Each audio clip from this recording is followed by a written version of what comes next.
One Night in Miami. A very appreciated motion picture, nominated for the Golden Globes, coming at the end of this month, for Regina King, a female director, one of three, for the first time in history. The Golden Globes have more female directors nominated for the top prize than men directors, 3 against 2. Also, other prestigious festivals, competitions. The latest is, I think, the Critics Award, where this film is highly regarded. I liked it. My wife didn't. She says she has had enough of, I don't know, she didn't use the word agitators, but political activists and so on. It's true, there's so much effervescence, mayhem, chaos in public life. Think the invasion of Congress recently by Trump, who is on trial starting yesterday in the Senate. He's been impeached twice, the only one. So with all of that maybe it feels for some that talking politics may be too much. However, having said that, I always believe the opposite. So that reason for arguments here. What the spouse says, that this was very, very interesting.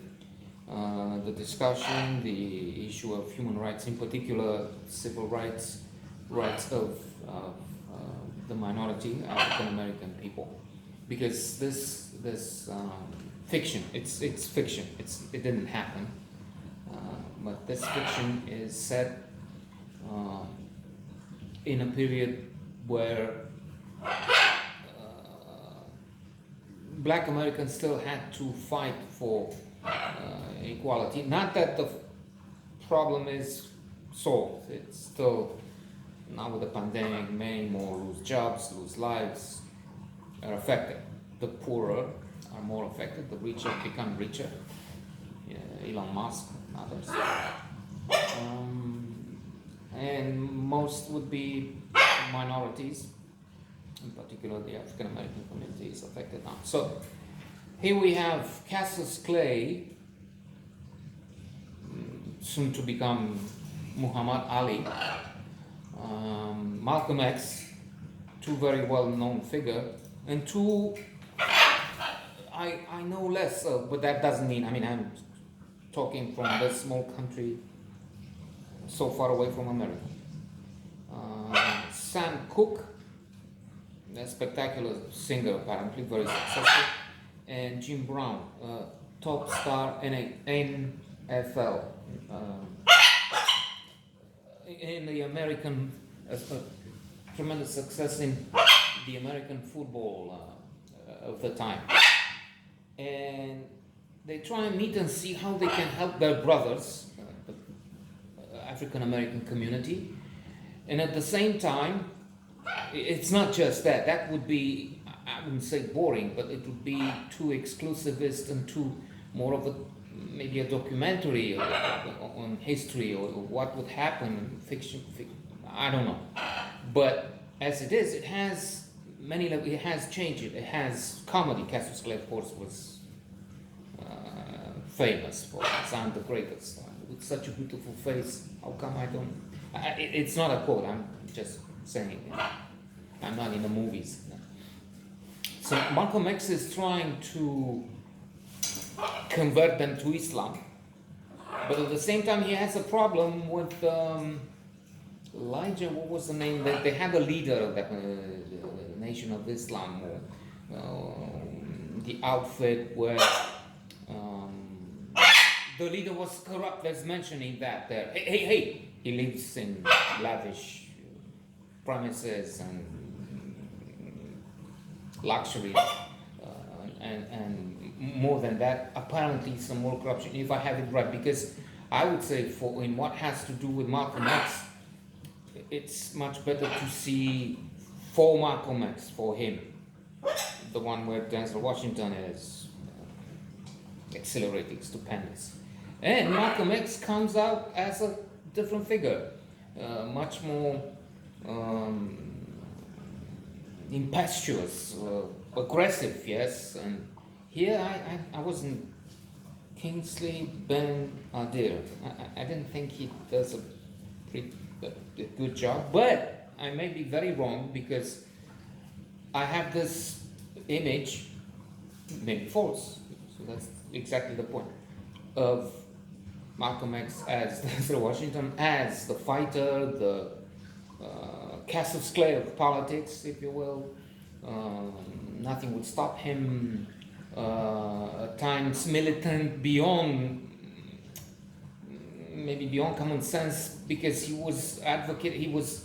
They mentioned in this fictional meeting the fact that he declared not his approval for the killer of JFK. JFK is already dead by the way, at this moment in time when they have this imagined meeting. And the others protest. Sam Cooke says, my mother loved the guy. I mean, how could you? He didn't say, okay, killer, but his philosophy was very punitive, very vengeful towards the white man, who has done so much for the ancestors, slavery, torture, killings, and even then kept African American in a position of underclass, of abused minorities. So there is also, on the other hand, a sense that what can you, if you are in this position, you can't say, oh, I love my torturer. So we have this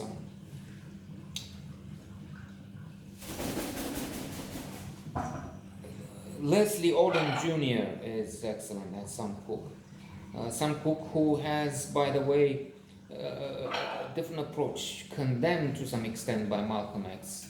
But he says, okay, money. I mean, he is very successful. He's invited to shows.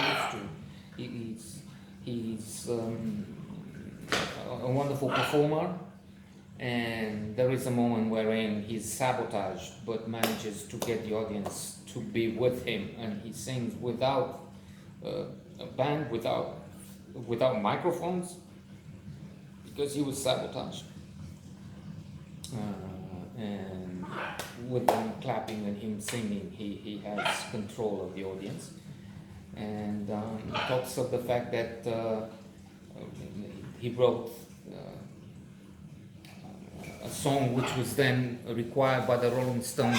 He gave permission, it became #1, and he's cashing in royalties.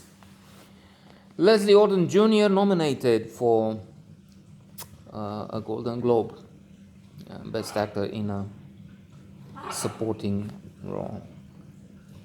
Very good, one of the best movies of the year.